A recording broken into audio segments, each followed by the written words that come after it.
Queridos irmãos, que a graça e a paz do Senhor seja com todos.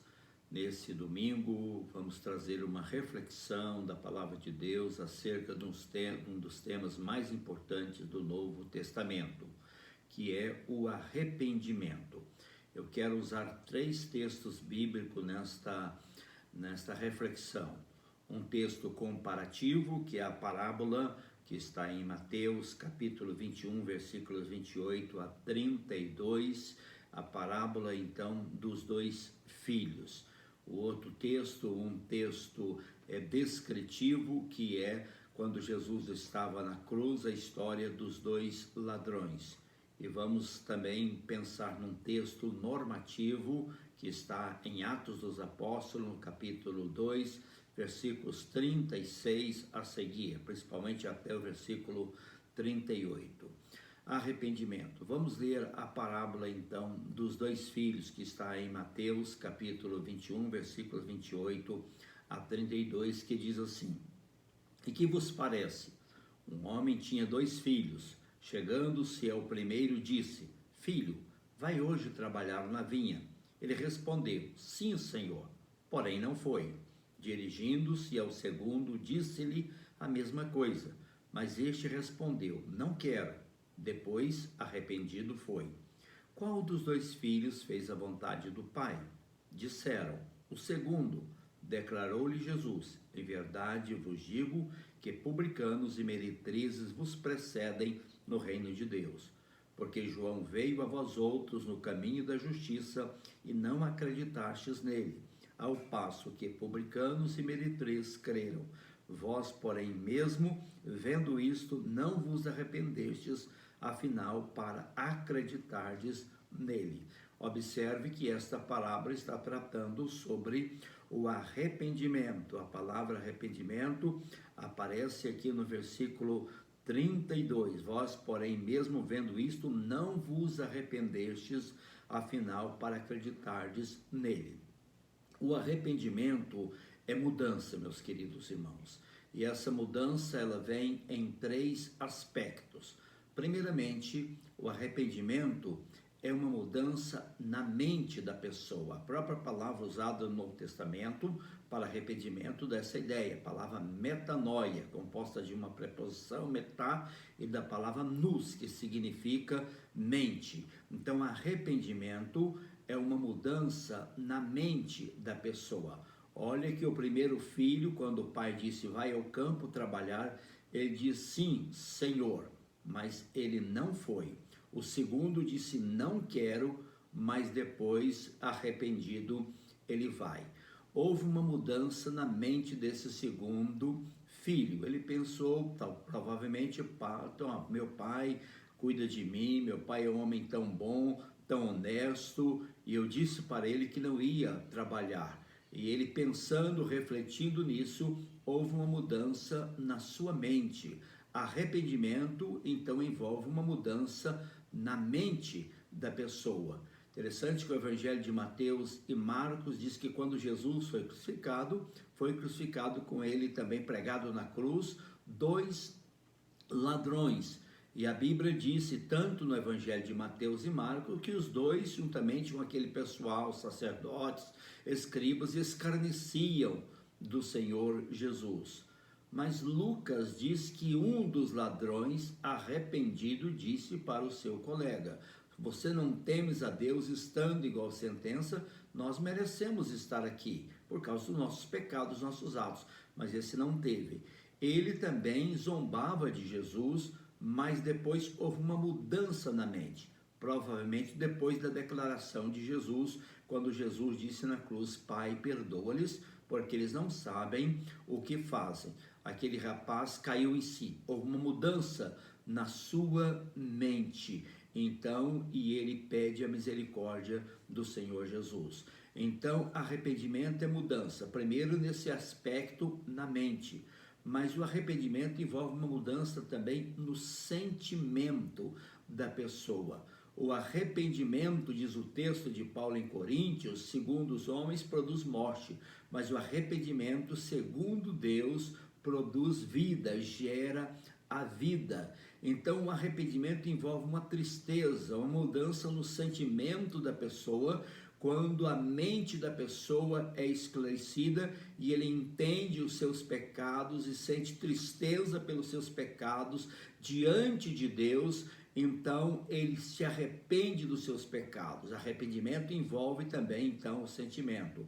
Mas o arrependimento envolve também uma mudança na atitude da pessoa. Este filho, segundo filho, disse: eu não quero, mas depois, arrependido, ele vai para o campo trabalhar. Houve uma mudança na sua atitude. O mesmo aconteceu com aquele malfeitor arrependido, quando ele disse: tu não temes a Deus estando debaixo de igual sentença, nós merecemos estar aqui, mas este homem não. E ele clama a Jesus dizendo: Senhor, lembra-te de mim quando vieres no teu reino. E Jesus disse: em verdade te digo que hoje estarás comigo no paraíso. Houve uma mudança então na atitude. O texto normativo de Atos dos Apóstolos, capítulo 2, quando Pedro pregou o seu primeiro sermão, e ele termina o sermão dizendo: esteja absolutamente certa toda a casa de Israel, que este Jesus que vocês crucificaram, Deus o ressuscitou e fez dele o Senhor e Cristo. E a Bíblia diz que o coração daquele pessoal compungido, triste, arrependido, disseram a Pedro: que faremos? E Pedro diz: arrependei-vos e cada um de vós seja batizado em nome do Senhor Jesus Cristo para o perdão dos seus pecados. E a Bíblia diz que naquele dia houve uma conversão de quase 3.000 pessoas. Então, esses textos são muito interessantes acerca dessa doutrina tão importante, que é o arrependimento. Arrependimento é tão importante que Jesus diz que há maior júbilo no céu por um pecador que se arrepende do que por 99 justos que não necessitam do arrependimento. Arrependimento é básico para a salvação, para o perdão. Jesus disse: o que eu digo a todos: se não arrependerdes, todos igualmente perecereis. E o arrependimento, então, é mudança na mente da pessoa, no pensamento da pessoa. Arrependimento é mudança no sentimento da pessoa, quando ele entende que ele é pecador e que precisa da graça de Deus e que Cristo pagou o preço da sua salvação na cruz do Calvário. Mas o arrependimento é mudança na atitude da pessoa. Ele muda sua maneira de agir, como o pródigo arrependido disse: levantar-me-ei e irei ter com meu pai, e direi: pai, pequei contra o céu e contra a terra. Então o arrependimento é tremendamente importante na vida da pessoa. Que esta reflexão possa abençoar o seu coração, meu querido irmão, minha querida irmã. Nós estaremos agora participando da Santa Ceia, e quando nós participamos da ceia, nós somos envolvidos de algum desses sentimentos importantes, de alegria, de gratidão a Deus, mas também de pesar, de arrependimento, a entender que Cristo pagou na cruz o preço da nossa salvação, da nossa libertação. Ele foi ali por causa dos meus pecados, dos seus pecados, dos nossos pecados. Então vamos nesse momento agradecer a Deus, porque o Espírito Santo que conduz o homem ao arrependimento produziu nas nossas vidas essa mudança no nosso pensamento, mudança no nosso sentimento e mudança na nossa atitude. Interessante que esse texto, Jesus disse aqui nesta parábola aqui: porque João veio a vós outros no caminho da justiça e não acreditastes nele, ao passo que publicanos e meretrizes creram em Cristo Jesus. Não importa o grau de pecado que a pessoa tem cometido, se ele tem essas 3 mudanças, então ele alcança de Deus a graça do perdão, da salvação. Que Deus te abençoe em nome do Senhor Jesus. Vamos nesse momento participar da Santa Ceia, esse momento memorial, esse momento tão importante para nós. Quando a palavra de Deus diz que Jesus, na noite que foi traído, ele tomou o pão Ele deu graças pelo pão e ele então entrega este pão aos seus discípulos, dizendo: tomai e comei, isto é o meu corpo que é dado por vós. Disse Jesus: tomai e comei, isto é o meu corpo. Comamos do pão, queridos irmãos, em nome de Jesus. Amém.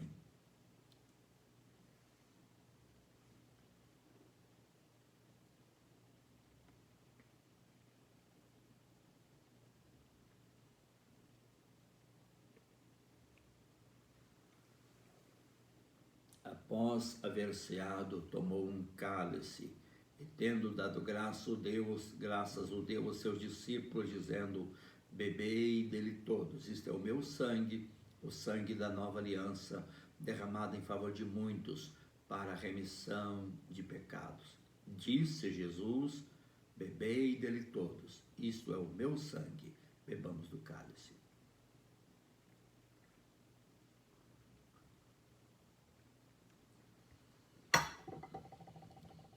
Vamos orar a Deus, agradecendo a Deus por esse momento tão sublime, tão precioso. Vamos agradecer a Deus porque o Espírito Santo, que convence o mundo do pecado, da justiça e do juízo, operou em nós a graça, a bênção do arrependimento. Só o Espírito de Deus pode fazer isso no coração de uma pessoa. Pai, muito obrigado por esses momentos tão preciosos aqui de reflexão na Tua Palavra sobre esse tema tão importante que é o arrependimento, Senhor. Te agradecemos pelo que Teu Espírito, ó Deus, operou em nossos corações. Mudança, Senhor, no nosso pensamento, mudança, Senhor Deus, ó Senhor Jesus, nas nossas atitudes, mudança no propósito da nossa vida. Obrigado, Senhor, pela graça, pela bênção do arrependimento e também por esse momento da ceia do Senhor. Abençoe todos que estarão participando deste momento, Senhor. Seja com cada um, dando, Senhor, a Tua graça, abençoe a Tua igreja, fortalece o Teu povo com o Teu Espírito Santo, com a Tua graça maravilhosa. Que a bênção, que a paz de Cristo Jesus, que excede todo entendimento, esteja inundando, Senhor, o coração dos Teus filhos, ó Deus, operando em cada um a fé, a esperança e o amor. Abençoe a Tua igreja nesta semana, dê uma semana de bênção, de paz ao Teu povo. Em nome do Senhor Jesus, que a graça de nosso Senhor e Salvador Jesus Cristo, o grande amor de Deus, o nosso Pai, a comunhão, a consolação do Espírito Santo de Deus, seja com todos nós, agora e para sempre. Amém, Senhor. Amém.